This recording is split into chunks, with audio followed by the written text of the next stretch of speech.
Apaiser, rassembler tous les élus de gauche, voilà l'objectif de Marisol Touraine, élue par les militants socialistes. Si beaucoup critiquaient l'autorité de la gouvernance de Claude Roiron, Marisol Touraine, elle, se dit prête à déléguer des responsabilités. Donc évidemment, je vais avoir une équipe de vice-présidents qui pourra jouer pleinement son rôle.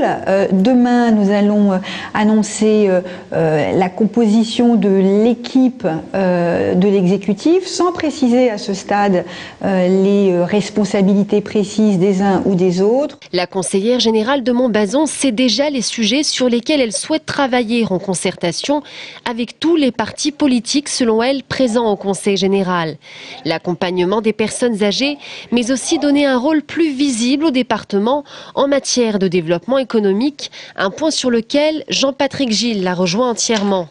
Mais Claude Roiron pourrait-elle faire partie de cette nouvelle équipe? Je suis tout à fait disposée à ce que Claude Roiron participe au travail collectif que nous allons mener ensemble. Jean-Patrick Gille, qui a œuvré pour la victoire de Marisol Touraine, se rappelle qu'il y a 3 ans, la députée du Lochois souhaitait déjà être candidate face à Claude Roiron. Une idée dont il l'avait à l'époque dissuadée.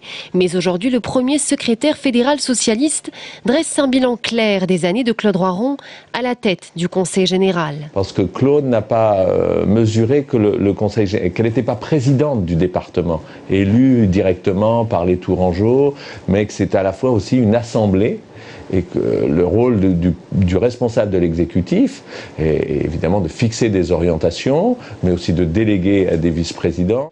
La gauche tourangelle aurait-elle trouvé en la personne de Marisol Touraine un trait d'union entre les dissidents? Il semble en tout cas qu'elle ait tout intérêt à jouer la carte du rassemblement à l'approche de nouvelles échéances.